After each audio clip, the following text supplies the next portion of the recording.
Hello, Ambazonians. Thank you for joining again.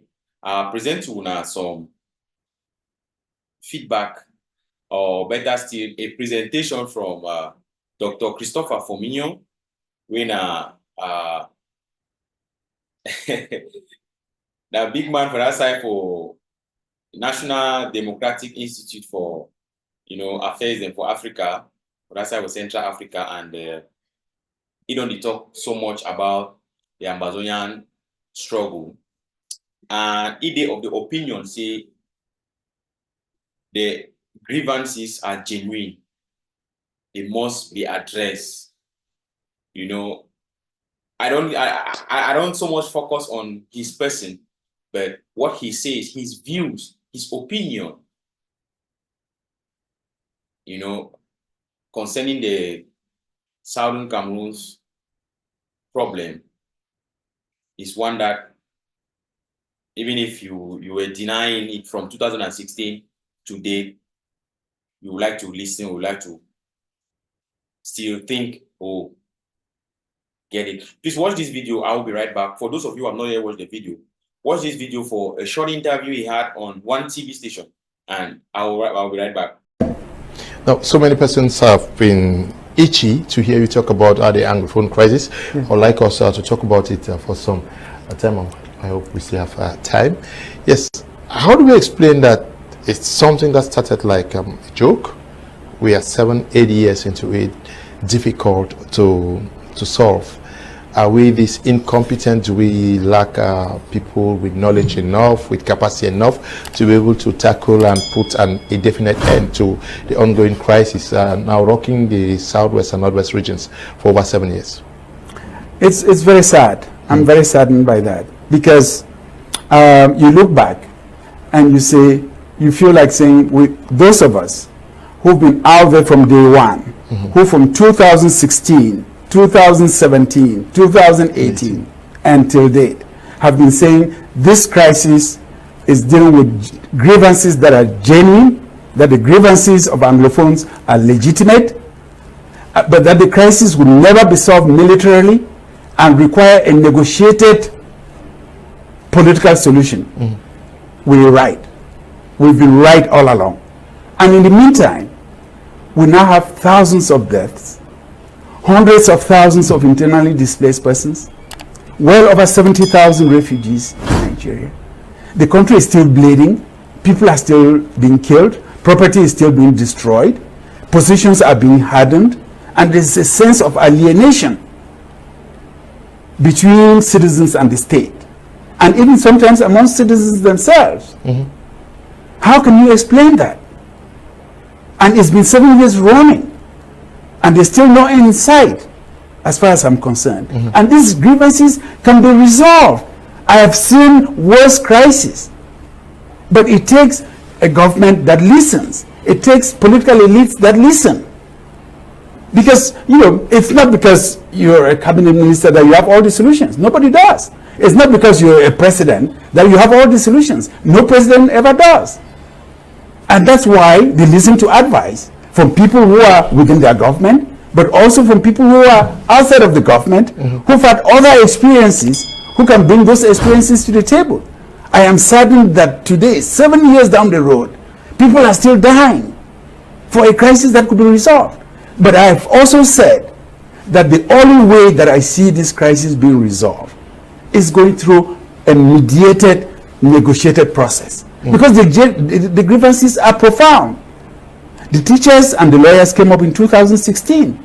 But these grievances go back way before 2016. They go back to 1961. And you talk to people who trace that history. And what has happened in these 7 years is that the little kids who didn't even know about the history of the Northwest and the Southwest regions, today know that history. The 70,000 refugees in Nigeria know that history.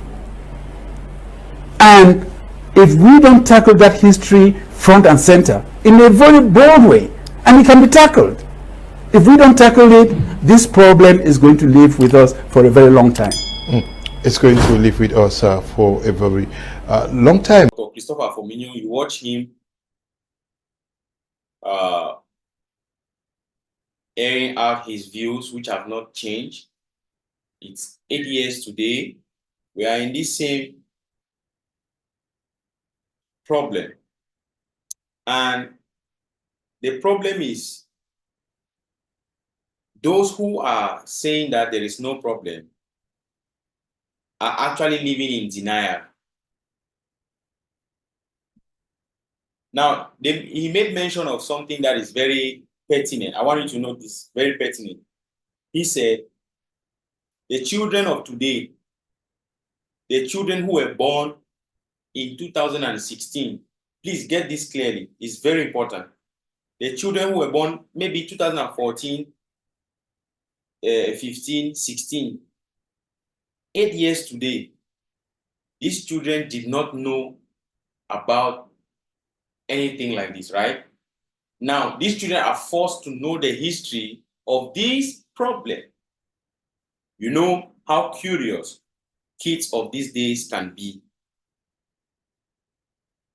So you see, the younger generation gets the education for free, naturally, even before you teach them in school, before they will even grow up to go to maybe secondary school, college. They are already aware of an existential problem. What do you think about my kids? I will not tell them about Southern Cameroon. What do you think about the kids of all those who are in La République du Cameroon dungeons?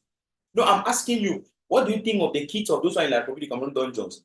What do you think of the kids of those who have gone ahead of us?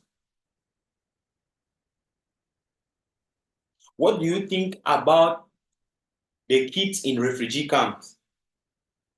No, let's face facts. Some of you just think that this issue will die a natural death. No, no. You see, it's like a balloon. When you get a balloon, you press it underwater. The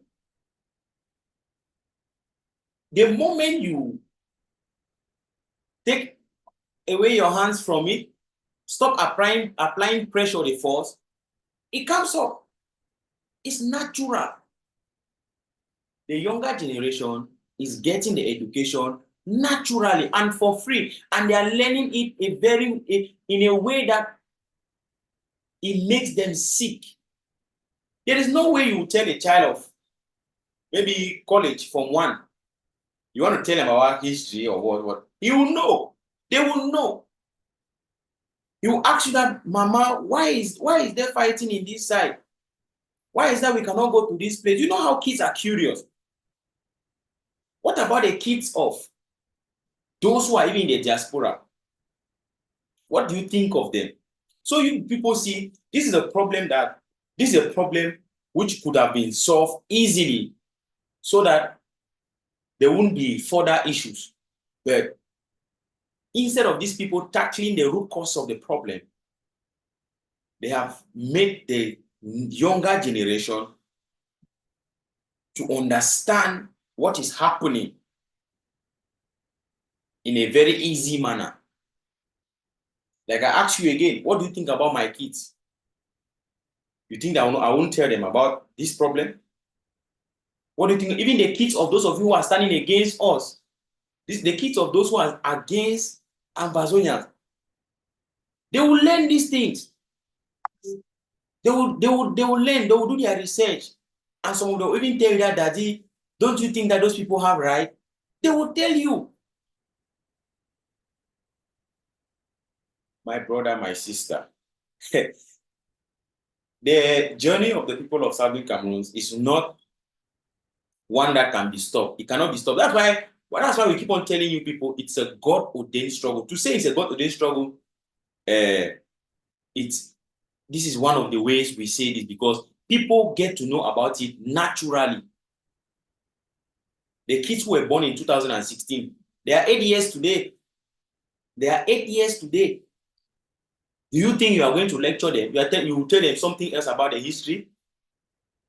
You cannot tell them something about the history. They will know. They will know that French Cameroon got independence in 1st January 1960.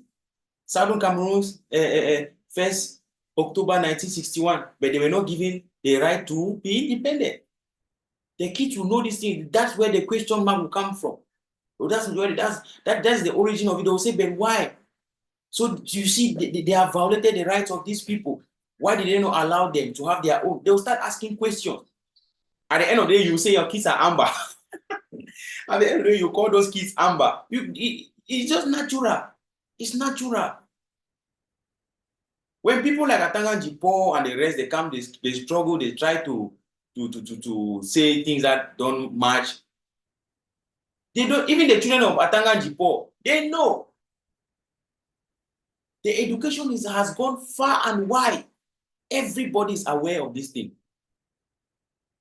The reality of it is that the day God will press that button, it shall come to pass. God's time is not the time of man, and we know God's time is always the best. Thank you guys for watching.